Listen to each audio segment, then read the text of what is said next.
ओम शिवनाम्नि विभावितन्तरङ्गे महति ज्योतिषिमानिनि मयार्थे दुरितानि अपयान्ति दूरदूरं मुहुरायान्ति महान्ति मङ्गलानि स्मृते सकलकल्याणभाजनं यत्र जायते पुरुषस्तमजं नित्यं व्रजामि शरणं हरिम्।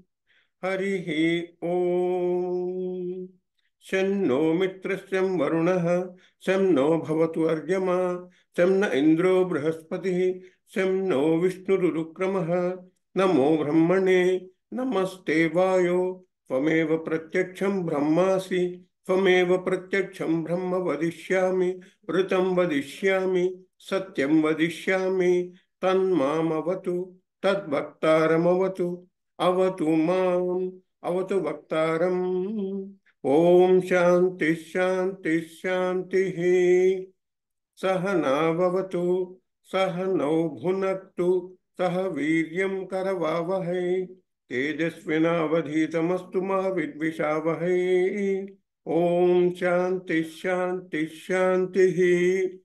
यच्छन्दसां वृषभो विश्वरूपः छन्दोभ्योऽध्यमृतात् सम्बभूव समेन्द्रो मेधया शृणोतु अमृतस्य देवधारतो धारणो भूयासं शरीरं मे विचर्षणं जिह्वा मे मधुमत्तमा कर्णाभ्यां भूरिविश्रुवं ब्रह्मणः कोशोऽसि मेधया पिहितः श्रुतं मे गोपाय।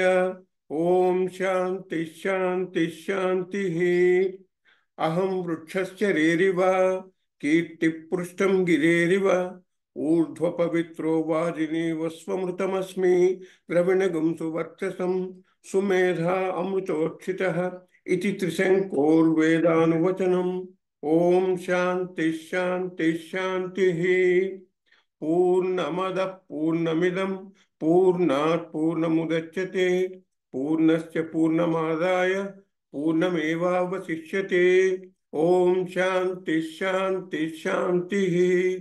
आप्यायन्तु ममाङ्गानि वाक्पाणिचक्षुश्रोत्रमथो बलमिन्द्रियाणि च सर्वाणि सर्वं ब्रह्मोपनिषदम् माहं ब्रह्म निराकुर्याम् मा ब्रह्म निर्मा करोत्। अनिराकरणमस्तु अनिराकरणं मे अस्तु तदात्मनि निरतेय उपनिषत्सु धर्माः ते मयि सन्तु ते मयि सन्तु। ओम शांति शांति शांति।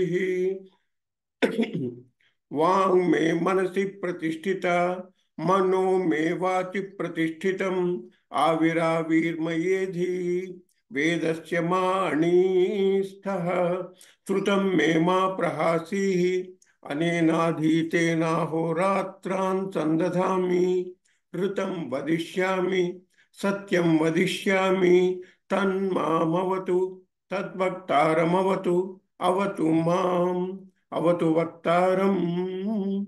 ओम शांति शांति शांति। ओम भद्रं नो अभिवातय मनः। ओम शांति शांति शांति। ओम भद्रं कर्णेभिः शृणुयाम देवाः भद्रं माक्षभिर्यजत्राः सिद्धैरङ्गैः सन्तनूभिः व्यसेम देवहितं यदायुः। स्वस्ति न इन्द्रो वृद्धश्रवाः स्वस्ति नः पूषा विश्ववेदाः स्वस्ति नस्ताक्ष्यो अरिष्टनेमिः स्वस्ति नो बृहस्पतिर्दधातु। ओम शांति शांति शांति। ओम नमो ब्रह्मादिभ्यो ब्रह्म विद्या संप्रदाय कर्तृभ्यो वंशर्षिभ्यो नमो गुरुभ्यः। सर्वोपप्लवरहितः प्रज्ञानघनः प्रत्यगर्थो ब्रह्मैवाहमस्मि अधीहि भोः भगवः। सदाशिवसमारम्भां शङ्कराचार्यमध्यमाम् अस्मदाचार्यपर्यन्तां वन्दे गुरुपरम्पराम्। नारायणं पद्मभुवं वसिष्ठं शक्तिं च तत्पुत्रपराशरं च व्यासं सुखं गौडपदं महान्तं गोविन्दयोगीन्द्रमथास्य शिष्यं श्रीशङ्कराचार्य मथास्य पद्मपादं च हस्तामलकं च शिष्यं तं तोटकं वार्तिककारम् अन्यदस्मद्गुरून् सन्ततमानतोऽस्मि। श्रुतिस्मृतिपुराणानाम् आलयं करुणालयं नमामि भगवत्पादशङ्करं लोकशङ्करं। यदविद्याविलासेन भूतभौतिकसृष्टयः तं नौमि परमात्मानं सच्चिदानन्दविग्रहं शङ्करं शङ्कराचार्यं केशवं बादरायणं सूत्रभाष्यकृतौ वन्दे भगवन्तौ पुनः पुनः। अथ श्री दक्षिणामूर्ति स्तोत्रम मौन व्याख्या प्रकटित परब्रह्म तत्वं युवानं वसिष्ठान्ते वसतृषिगणैः आवृतं ब्रह्मनिष्ठैः आचार्येन्द्रं करकलितचिन्मुद्रमानन्दमूर्तिं स्वात्मा रामं मुदितवदनं दक्षिणामूर्तिमीडे। विश्वं दर्पणदृश्यमाननगरी तुल्यं निजान्तर्गतं पश्यन्नात्मनि मायया बहिरिवोद्भूतं यथा निद्रया यस्साक्षात् कुरुते प्रबोधसमये स्वात्मानमेवाद्वयं तस्मै श्रीगुरुमूर्तये नम इदं श्रीदक्षिणामूर्तये। बीजस्यान्तरिवाङ्कुरो जगदिदं प्राग्निर्विकल्पं पुनः मायाकल्पितदेशकालकलना वैचित्र्यचित्रीकृतं मायावीव विजृम्भयत्यपि महायोगी वयस्वेच्छया तस्मै श्रीगुरुमूर्तये नम इदं श्रीदक्षिणामूर्तये। यस्यैव स्फुरणं सदात्मकम् असत्कल्पार्धगं भासते साक्षात् तत्त्वमसि इति वेदवचसा यो बोधयत्याश्रितान् यस्साक्षात् करणात् भवेत् न पुनरावृत्ति भवाम्भोनिधौ तस्मै श्रीगुरुमूर्तये नम इदं श्रीदक्षिणामूर्तये। नानाखिद्रघटोदरस्थितमहादीपप्रभाभास्वरं ज्ञानं यस्य तु चक्षुरादिकरणद्वारा बहिः स्पन्दते जानामीति तमेव भान्तमनुभाति एतत् समस्तं जगत् तस्मै श्रीगुरुमूर्तये नम इदं श्रीदक्षिणामूर्तये। देहं प्राणमपि इन्द्रियाण्यपि चलां बुद्धिं च शून्यं विदुः स्त्रीबालान्धजडोपमास्तु महमिति भ्रान्ता भृशं वादिनः मायाशक्तिविलासकल्पितमहाव्यामोहसंहारिणे तस्मै श्रीगुरुमूर्तये नम इदं श्रीदक्षिणामूर्तये। राहुग्रस्तदिवाकरेन्दुसदृशो माया समाच्छादनात् सन्मात्रः करणोपसंहरणतो यो अभूत् सुषुप्तः पुमान् प्रागस्वाप्समिति प्रबोध समये यः प्रत्यभिज्ञायते तस्मै श्रीगुरुमूर्तये नम इदं श्रीदक्षिणामूर्तये। बाल्यादिषु अपि जाग्रदादिषु तथा सर्वासु अवस्थास्वपि व्यावृत्तासु अनुवर्तमानमहमिति भ्रान् अंतस्फुरन्तं सदा स्वात्मानं प्रकटीकरोति यो भजतां यो भद्रया मुद्रया तस्मै श्रीगुरुमूर्तये नम इदं श्रीदक्षिणामूर्तये। विश्वं पश्यति कार्यकारणतया स्वस्वामि सम्बन्धतः शिष्याचार्यतया तथैव पितृपुत्राद्यात्मना भेदतः स्वप्ने जागृति वा य एष पुरुषो माया समाच्छादितः माया परिभ्रामितः तस्मै श्रीगुरुमूर्तये नम इदं श्रीदक्षिणामूर्तये। भूरंभांसि अनलो अनिलो अम्बरमहर्नाथो हिमांशु पुमान् इति आभाति चराचरात्मकमिदं यश्चैव मूर्त्यष्टकम् नान्यत् किंचन विद्यते विमृशतां यस्मात् परस्मात् विभोः तस्मै श्रीगुरुमूर्तये नम इदं श्रीदक्षिणामूर्तये। सर्वात्मत्वमिति स्फुटीकृतमिदं यस्मात् अमुष्मिं स्तवे तेनाच्च श्रवणात् तदर्थमननात् ध्यानाच्च संकीर्तनात् सर्वात्मत्वमहाविभूति सहितं स्यात् ईश्वरत्वं स्वतः सिद्ध्येत् तत्पुनरष्टधा परिणतं च ऐश्वर्यमव्याहतं वटविटपि समीपे भूमिभागे निषण्णं सकलमुनिजनानां ज्ञानदातारमारात् त्रिभुवनगुरुमीशं दक्षिणामूर्तिदैवं जननमरणदुःखच्छेददक्षं नमामि। चित्रं वटतरोर्मूले वृद्धाः शिष्याः गुरुर्युवा गुरोस्तु मौनं व्याख्यानं शिष्यास्तु छिन्न संशयाः निधये सर्वविद्यानां भिषजे भवरोगिणां गुरवे सर्वलोकानां दक्षिणामूर्तये नमः। ओम नमः प्रणवार्थाय शुद्धज्ञानैकमूर्तये निर्मलाय प्रशान्ताय दक्षिणामूर्तये नमः। अंगुष्ठतर्जनी योगमुद्रा व्याजेन देहिनां श्रुत्यर्थं ब्रह्मजीवैक्यं दर्शयन्नोवताच्छिवः समं सर्वेषु भूतेषु तिष्ठन्तं परमेश्वरं मन्नाथं परमात्मानं प्रणतोऽस्मि सदा शिवम्।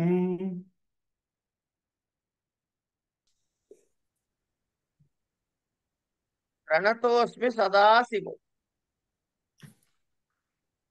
यदक्षरं वेदविदो वदन्ति विशन्ति यद्यतयो तया तयो वीतरागाः यदिच्छन्तो ब्रह्मचर्यं चरन्ति तत्ते पदं संग्रहेण प्रवक्ष्ये।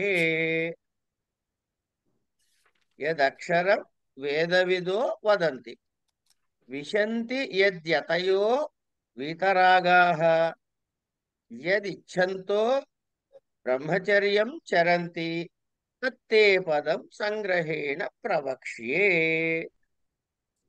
ఇదిటండి ఆయన మనకి చెప్పదలుచుకున్న విషయం ఈ శ్లోకంలో. దాని ముందు భాష్యం ఉందండి. ఏదండి? దాని ముందు భాష్యం ఉంది. భాష్యం ఉందా? ఆ ముందు పేజీలో. Okay okay.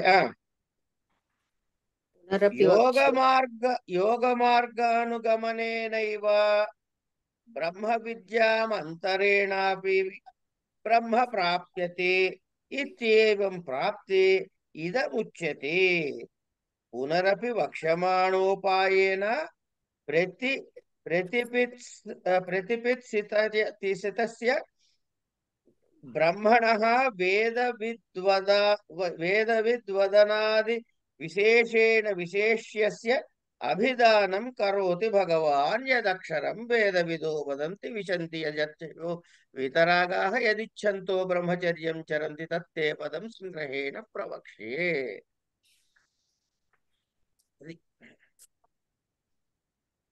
సంగ్రహేణ ప్రవక్ష్యే మొత్తం వివరంగా కూడా చెప్పట పాప ఆయన.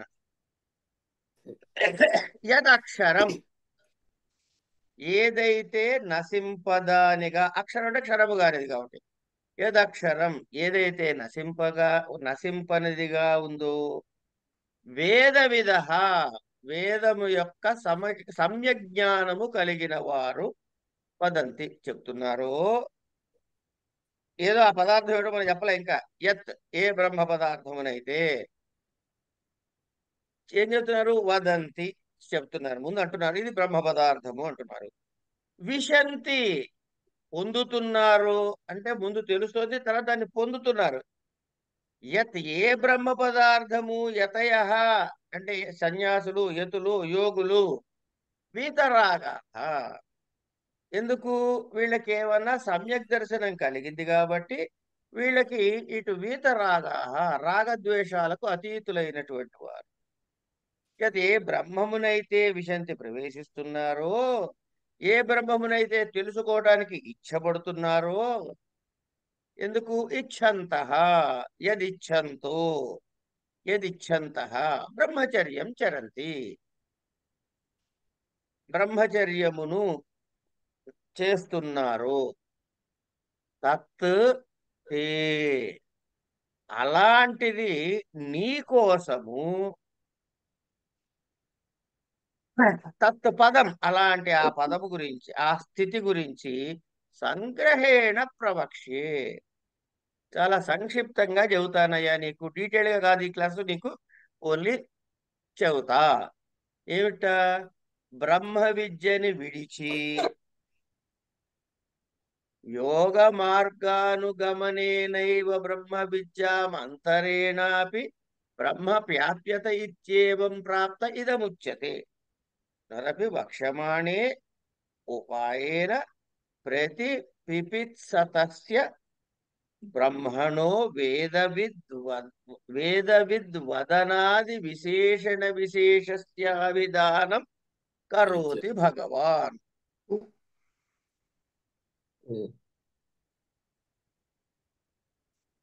బ్రహ్మ విద్యను విడిచిపెట్టి యోగ మార్గమును అనుసరించడం వల్ల బ్రహ్మమును పొందవచ్చు అని అంటున్నాడు కదా.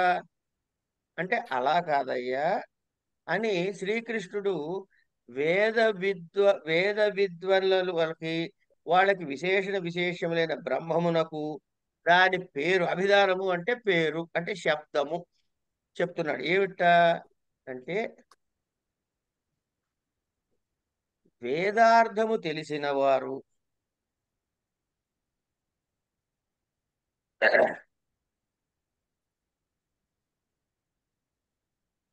ఎవరికైతే వేదార్థము తెలిసిందో, ఎవరైతే ఆ బ్రహ్మమును నాశనము లేని దానిగా తెలుసుకుంటారో, తెలుసుకుని ఇది నాశనము లేనిది, బ్రహ్మ పదార్థము నాశనము లేది అని తెలుసుకుంటారు,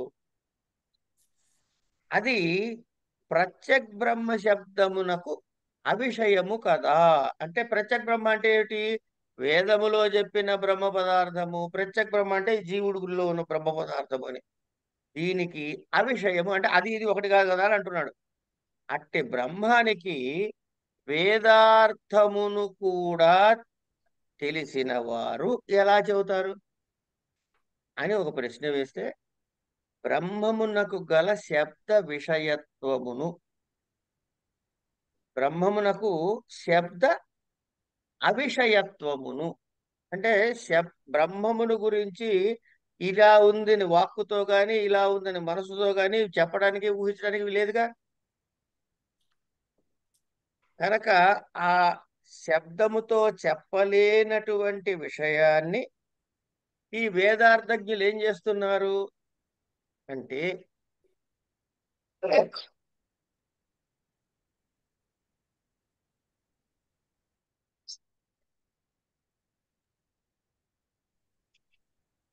వాళ్ళేంటో అడుగడుగున గుడి ఉంది ఇలాగా అడుగడుగున అడ్డుంది అన్నట్టు అవుతుంది. ఇవాళ ఆయన అలా చెప్పదలుచుకున్నాడు పాఠం మనకి. సరే, అసలు ముఖ్యమైనది భాష్యం చదవలేదు.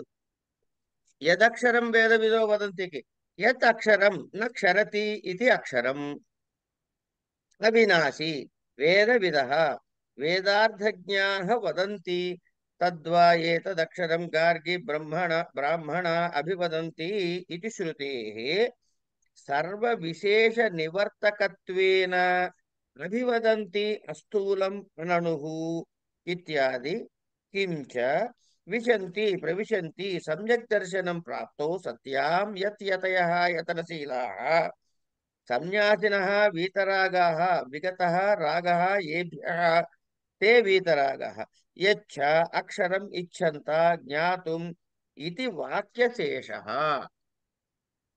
బ్రహ్మచర్యం పురౌ చరంతి తత్ తే పదం తత్ అక్షరాఖ్యం పదం పదనీయం తే తుభ్యం సంగ్రహేణ సంగ్రహః సంక్షేపః తేన సంక్షేపేణ ప్రవక్ష్యే కథయిష్యామి. యామి.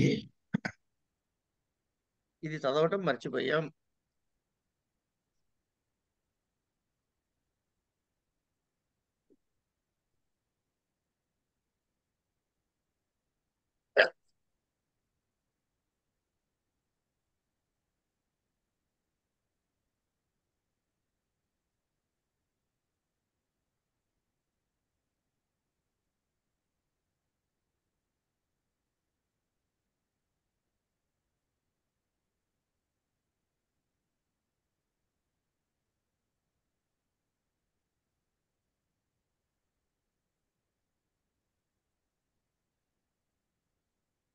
బ్రహ్మ పదార్థానికి ఏ విశేషాలు ఉన్నాయి అంటే ఎటువంటి విశేషములు లేవు. విశేషము అంటే స్పెసిఫిక్స్ అన్నమాట. స్పెసిఫిక్స్ విశేషము, నిర్విశేషము, అవిశేషము, సవిశేషము, ఇట్లా. అంటే విశేషము అంటే ఒక స్పెసిఫిక్స్. మనిషి ఉన్నాడు, మానవుడు, లేకపోతే ఒక వెలుతురు కనపడుతోంది, దానికి కాలు ముక్కు చెవు కన్ను లేవు. కానీ మనిషి ఉన్నాడు అనుకోండి, వాడికి ఒక కాలు ముక్కు చెవు కన్ను అన్నీ ఉన్నాయి. కనుక ఇది చెవు, ఇది విశేషణము, ఇది విశేషము, ఇట్లా మనం చెప్పగలుగుతాం. అంటే అంగాంగి భావం అన్నమాట.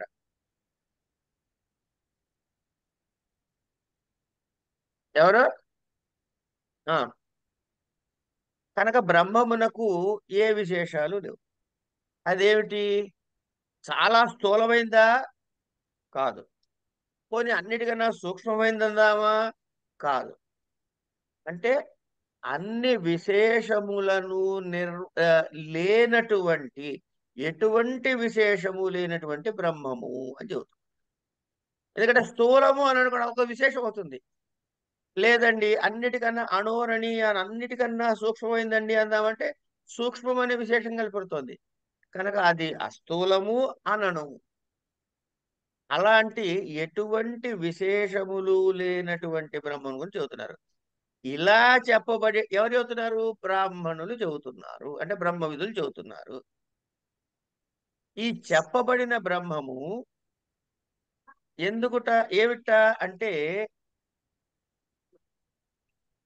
అది అలా చెప్పారు కదా. వాడు అది నిర్విశేషమైన ఆ బ్రహ్మ గురించి చెబుతున్నాడు కదా. చెబితే ఈ బ్రహ్మము కేవలము మనకి చెప్పుకునేందుకు, విద్వత్తుకి లేదా అనుభవానికి మాత్రమే పనికొస్తుందా? ఓహో బ్రహ్మం అంటే ఇదన్నమాట అని తెలియటం వరకే పనికొస్తుందా అంటే కాదయ్యా. ముక్త ప్రాప్త్యమైన ముక్తులకు కూడా అది సిద్ధమైనదే.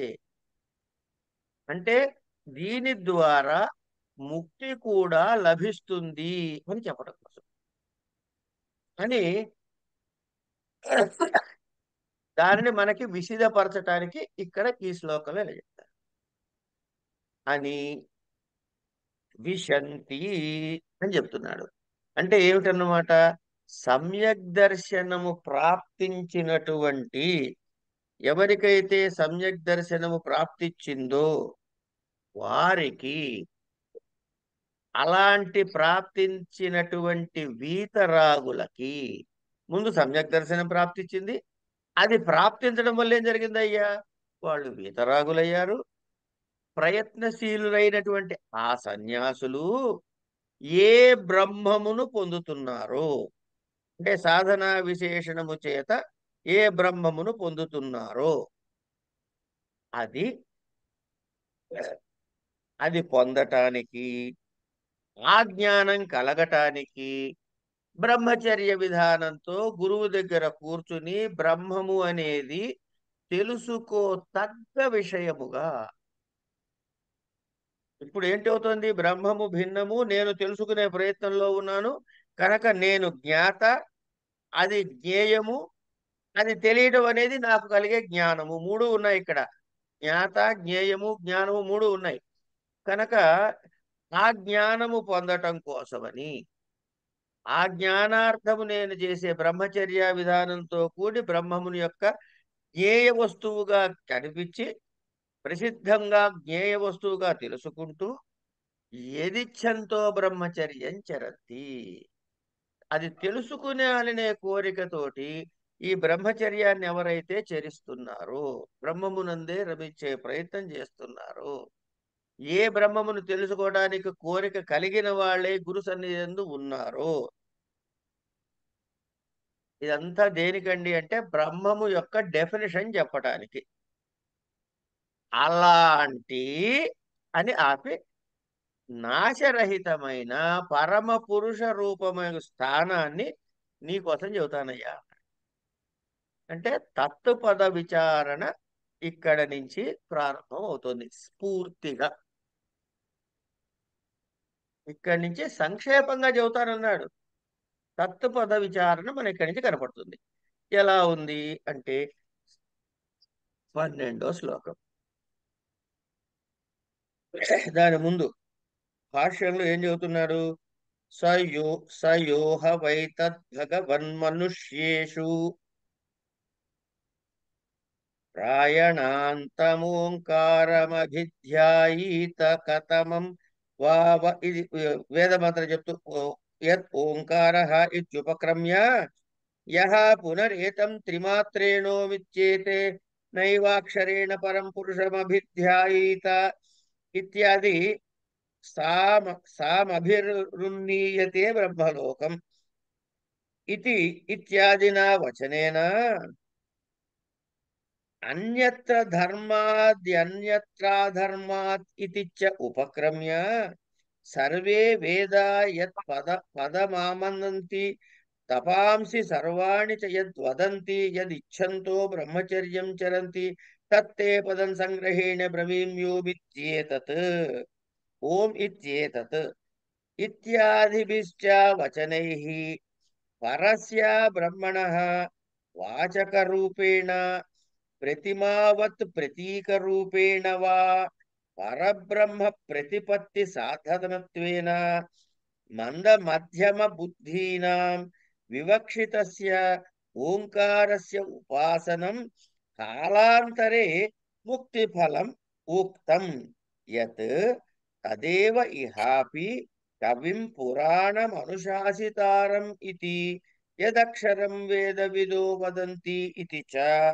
ఉపన్యస్తస్య పరస్య బ్రహ్మణః పూర్వోక్తరూపేణ ప్రతిపత్యుపాయభూతస్య ఓంకారస్య కాలాంతరముక్తిఫలం ఉపాసనం యోగధారణా సహితం వక్తవ్యం ప్రసక్తానుప్రసక్తం చ యత్కించిత్ ఇత్యేవమర్థః ఇత్యేవమనర్థః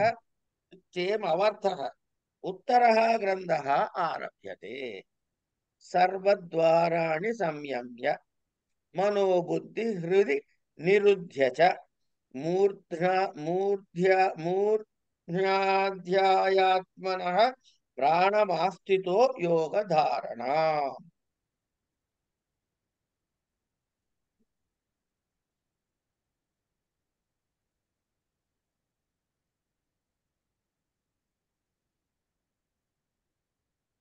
వాణి సర్వద్వారాణి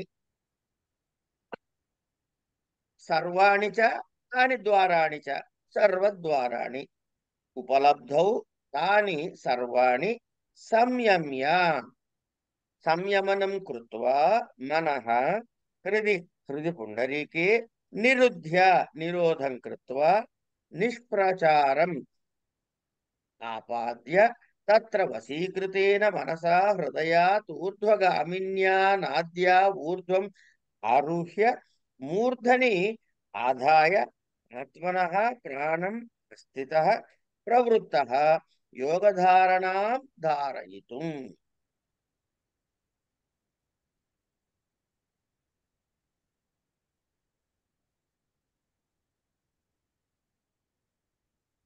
సర్వద్వారాణి అంటే ప్రత్యక్ష సాధనాలైనటువంటి సర్వద్వారములను. ప్రత్యక్ష సాధనాలంటే మనం ప్రపంచంతో అనుసంధానం అయ్యేందుకు ఉపయోగపడేవి. అంటే ఏమిటి? కన్ను, ఏదైనా చూస్తున్నా అంటే ప్రపంచంతో మనం అనుసంధానం అవుతున్నాము. మనకి ఎదురుకుండా ఒక చెంబు, తప్పేల, గిన్నె, మనిషి అన్నీ కనపడుతున్నాయి కనుక ఇది ప్రత్యక్షం. త్వక్, చక్షు, శ్రోత్ర, జిహ్వాఘ్రాణాలు అని అర్థం. ఈ త్వక్చక్షు శ్రోత్ర జిహ్వాఘ్రాణాలని ఇవి ద్వారాలుగా మనకి ప్రపంచము మనలోకి వస్తుంది. మనకి దేహకి ప్రపంచానికి అనుసంధానమైనవి ఈ ద్వారాలు కనుక వీటిని నియమించి అంటే ఏం చేయమన్నాడు? దమము చెప్పాడు ఇక్కడ. అంటే ఆయా విషయాలయందు మనం ప్రవేశకుండా మనస్సుని హృదయమునందు నిరోధించి. అంటే ఇంతకీ ఇవి ఎందుకు ప్రవర్తిస్తాయి అయ్యా అంటే మనసు అది కావాలా వద్దా అని చెప్పి ఇట్లా ఊగిసలాడుతూ ఉంటుందిగా. కనుక ఆ మనసుని కూడా నియమించి అంటే ఏం చెప్పాడండి? దమము చెప్పాడు, శమదమాదులు చెప్పాడు ఇక్కడ. సర్వాణి ద్వారాని ప్రత్యక్ష సాధనాలైన అన్ని ద్వారాలని అంటే చక్షు శ్రోత్ర జిహ్వాగ్రాణాలని నియమించి, అంటే విషయాల వైపుకు పరిగెత్తకుండా ఆపి, ఆపిన మనసులో అనుకోవచ్చుగా, అబ్బా, ఇప్పుడు వెళ్ళలేదు, తినలేదు, నాలుగుకి నేను జిలేబీ రుచి చూపించలేదు, డయాబెటిక్ పేషెంట్, కానీ వాడు మనసులో అనుకుంటా, అబ్బా జిలేబీ తింటే ఎంత బాగుంటుందో అనుకుంటుంటాడు. కనుక మనసు కూడా చంచలమైంది, దాన్ని కూడా నిలబెట్టి, ఎక్కడ హృదయమునందు నిరోధించి, అంటే మనః ప్రచారము లేకుండా చేసి ఏం చేయాలట అంటే తన యొక్క ప్రాణమును అంటే ఊపిరిని వాయువుని మూర్ధిని అంటే ఈ మూర్ధన్య ప్రదేశమునందు ప్రతిష్ఠించి, అంటే ఆ ఊపిరిని అక్కడ నిలిపి, త్వచక్షు ద్రోహ్వారాలన్నీ మూసేయాలి, మనసుని హృదయంలో ఆపేసేయాలి, ప్రాణమును మూర్ధస్థానములో నిలపాలి, ఆదాయ ప్రతిష్ఠించి, యోగ ధారణా ధారయితుం స్థిత, ఇలా చెయ్యటానికి సంసిద్ధుడై అని చెప్పేది కంటిన్యూషన్ ఉంటుంది ఇంకా తర్వాత. అంటే ఏదైతే తెలుసుకోదలిచినటువంటి భగవంతుడు అనే దీని గురించి ఎవరు చెబుతున్నారంటే సత్యకాముడు అనేవాడిని చెబుతున్నారు. ఈ పిప్పలాదుడికి సత్యకాముడికి మధ్య జరిగేటటువంటి సంవాదాన్ని ఇక్కడ ఉటంకించారు స్వామివారు. దీనివల్ల ఏమవుతోంది అంటే ఇక్కడ ఆ మంత్రం గురించి చెబుతూ సయోహ వై తద్భగవన్ మనుష్యేషు అని మొదలెట్టారు. హ వై, హ అన్నది నిపాతే, వై అని హయ హ తూ చ వై ఇవన్నీ కూడా నిపాతలు. ఇవి ఎందుకంటే దాన్ని అక్కడ రూఢిగా చెప్పేందుకు ఉపయోగించేటటువంటివి అని.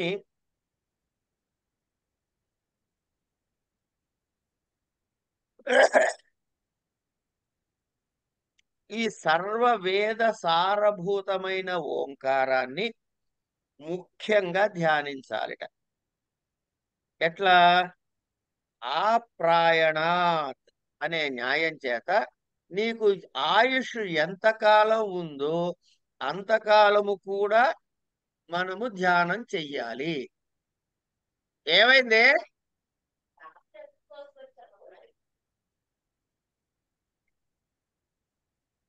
నీకు ఆవిడ ఏం చేస్తే నీకెందుకు? ఉం. ఎప్పటి వరకు అనుష్ఠించాలంటే మరణాంతం వరకు అనుష్ఠించాలి.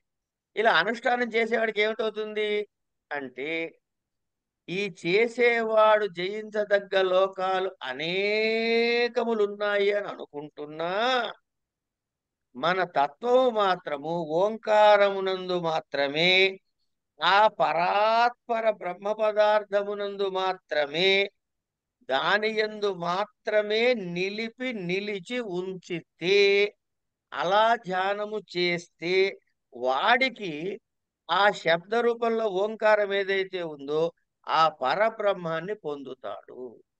ఎంచేత ఓంకారోపాసన ఇక్కడ చెప్పబడినది అని ప్రశ్నోపనిషద్ వాక్యాన్ని తీసుకొచ్చి దీనికే కఠోపనిషత్తు వాక్యాన్ని కూడా కలిపి ఏం చెబుతున్నాడు అంటే, మళ్ళీ కఠోపనిషత్తు నచికేతుడికి చెప్పినటువంటి ధర్మాధర్మ విలక్షణమైనటువంటి తత్వాన్ని చెప్పాడు కదా. ధర్మము అధర్మమున కంటే విలక్షణమైనది చెప్పమన్న ప్రశ్నతో మొదలెట్టి ఏం చెప్పాడు? సర్వే వేద యత్ పదమామనంతి అని చెప్పుకొచ్చాడు అక్కడ. అలా అన్ని వేదములకు ఏదైతే పదాన్ని చెబుతున్నాయో, ఏవైతే నిఖిల తపస్సులు ఏ రకమైన తపస్సన చేయండి ఏం చెబుతున్నాయ్యా? ఫలానా ఓంకారాన్ని బ్రహ్మపదార్థాన్ని చెబుతున్నాయి. అలాంటి దాన్ని కోరి ఎవడైతే బ్రహ్మచర్యం ఆచరిస్తున్నాడో, అలాంటి ఏ పదం కోరుతున్నాడు ఇంతకీ వాడు? ఏదో పదాన్ని కోరి ఈ బ్రహ్మచర్యం ఆచరిస్తున్నాడు, ఏదో పదాన్ని కోరి గురు దగ్గరికి చేరాడు. ఇగో అలాంటి పదార్థాన్ని నీ కోసం సంక్షిప్తంగా చెబుతాను. ఇంతకీ అదేమిటయ్యా? అది ఓంకారము. కనుక ఇక్కడ చెప్పుకునేటటువంటి ఏ వేదములో గాని ఉపనిషత్తుల్లో గాని చెప్పేటటువంటిది ఏమిటయ్యా అంటే పరబ్రహ్మ వాచకముగా కానీ అంటే ఓంకారంగా కానీ లేదు విగ్రహారాధన ప్రతిమలు ఏదో ప్రతీక కోసం అని మనకు విష్ణు రూపము ఫలానా రూపము పెట్టుకొని కానీ ఎవరిటా వీళ్ళు ఏ స్థాయి వాళ్ళు మంద మధ్యమ బుద్ధులు కలవారికి ఇక్కడ ఒక క్షణం మనం ఆగినట్లయితే ఈ మంద బుద్ధులు మధ్యమ బుద్ధుల దగ్గర ఒక్క క్షణం ఆగినట్లయితే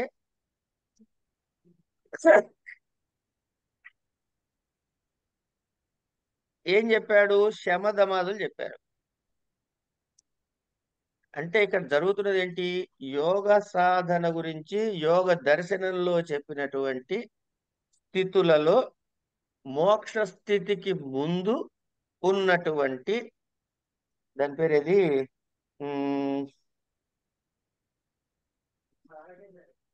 నిరుద్ధ స్థితికి ముందున్నటువంటి ఏకాగ్రము అనే స్థాయి దగ్గర ఉన్న యోగం దగ్గర నుంచి అక్కడ చెప్పాడు మనకి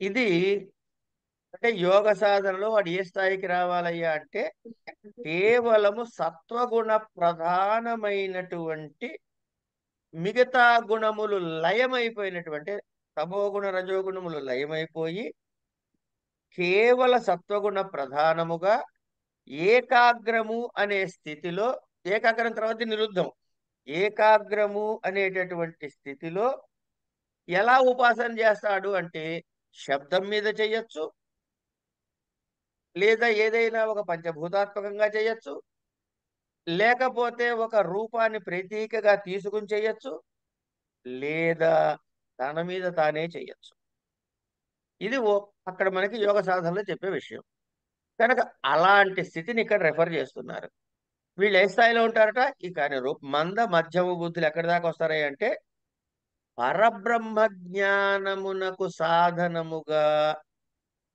చెప్పబడిన ఓంకారోపాసనము ఆ ఓంకారోపాసన చేసేటప్పుడు ఎలా చేస్తాడు ఒక రూపంగా చేస్తాడా ఒక మంత్రంగా చేస్తాడా అంటే ఒక శబ్ద రూపంలో చేస్తాడా లేకపోతే ఈ ఓంకార వాచుడిగా ఇలా విష్ణుమూర్తిలా ఉంటాడు శివుడిలా ఉంటాడని ధ్యానం చేస్తాడా వీళ్ళు మంద మధ్యమ బుద్ధులైన వారికి ఈ పరబ్రహ్మ జ్ఞానము సాధనంగా కావాలంటే ఆ ఓంకారోపాసనము ముక్తి ఫలము కలది అని చెప్పబడిందో ఆ ఓంకారోపాసనమే ఇప్పుడు కూడా మనం చెప్పుకోబోతున్నాం కవిం పురాణం యదక్షరం ఇలా చెప్తారు అంటే ఇప్పటి వరకు చెప్పబడినటువంటి ఓంకారము యొక్క జప ధ్యానాది సాధనముల వల్ల కాలాంతరంలో ముక్తి ఫలము అనేటటువంటి ఫలితాన్ని ఇది ఇస్తుంది అని మనకి చెప్పటానికి ఉద్యుక్తుడవుతున్నాడు అనమాట అంటే ఏంటనమాట ఏదైతే జ్ఞాన సాధనం ఉందో ఆ జ్ఞాన సాధనమైన సర్వ ఇంద్రియాల్ని నియమించేసి మనసుని హృదయంలో అరికట్టేసి ప్రాణవాయువుని మాత్రము ఊర్ధ్వగమనముగా అంటే ఏం ఊర్ధ్వగమనానికి ఎట్లా వెళ్తారండి అంటే నాడీ మండలం ద్వారానే వెళ్తారు ఏ నాడి ద్వారా అంటే సుషుమ్నా నాడి ద్వారా ఈ సుషుమ్నా నాడి ద్వారా తన ప్రాణమును ఇప్పుడు హృదయ దగ్గర మనసు ఉంది ఈ సుషుమ్నా నాడి ద్వారా ఇలా కంఠము వగైరా వగైరా ఇట్లా పైకి తీసుకెళ్ళి తన యొక్క మూర్ధ స్థానమునందు ప్రవేశింపచేసి ఇది యోగ సాధనతో వస్తుంది నోటితో మనం చెప్పుకునే దాంతో సరిపోదు దానికి ప్రాక్టీస్ కావాలి ఆ ప్రాక్టీస్ కావాలంటే అది చెప్పగలిగిన గురువు దొరకాలి వారి సమక్షంలో సమ్యక్ జ్ఞానంతో చేయాల్సినవి పేపర్లో చదివి ఆసనాలు వేస్తే టీవీలో చూసి ఆసనాలు వేసినట్టే తర్వాత వచ్చే వారం అంటే అప్పటిదాకా వాడు ఇట్లా కాళ్ళు ముడుచు కూర్చోవాలి ఇలాంటి ప్రయత్నాలు మనం దయచేసి చేయొద్దు కనుక ఈ యోగ ధారణ ఎందుకంటే ఇలాంటి హయ్యర్ ఫిలాసఫికల్ యోగాల సాధన చెయ్యాలి అంటే అది అనుభవజ్ఞుడైన గురువు సమక్షంలోనే చెయ్యాలి అలాంటి వాడు మనకి ఎప్పుడు దొరుకుతాడో తెలియదు చెయ్యకపోతే మనసు చంచలమైపోతుంది. కరెక్ట్. అందుకే చాలా మంది యోగ సాధనలు ఇష్టం వచ్చినట్టు చేసి పిచ్చివాళ్ళు అయిపోయిన వాళ్ళు మనకు కనబడతారు. కారణం ఏంటంటే సరి అయిన ఉపదేశము లేకుండా, సరి అయిన ప్రక్రియా విధానం నేర్చుకోకుండా చేసిన వాళ్ళు కనుక. ఇది ఉంది అని తెలుసుకుందాం, ఆ ప్రక్రియకి నమస్కారం పెట్టుకుందాం. మన ఎట్టా రక్షించుకోవాలో మన బాస్ కృష్ణుడు చూసుకుంటాడు.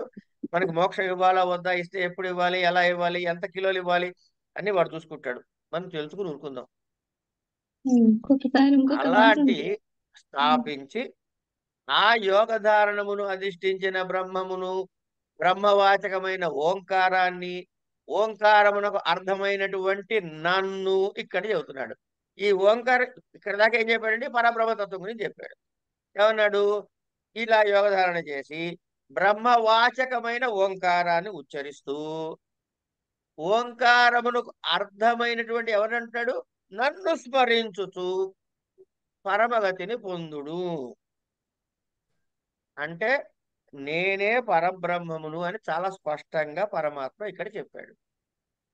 కనుక ఆ ఓంకార రూపాన్ని నేనే, ఆ ఓంకారమునకు అర్థమును నేనే, నన్ను స్మరించావా మోక్షమును పొంది తీరతావు అని చెప్పాడు. ఈ విషయం ఎలా పొందుతాడు అనేది మనకి తర్వాతి భాగాల్లో నెమ్మదిగా ఒకటి పరిచయం చేస్తాడు. ఇవాళ ఇక్కడ ఆపుదామండి, చాలా డిస్టర్బెన్స్ ఉంది వాళ్ళ క్లాసులో, ఏమనుకోవద్దు. ఒకవేళ ఎక్కడైనా కన్ఫ్యూజన్ ఉంటే మళ్ళీ చెప్పుకుందాం. సరే గురుగారు.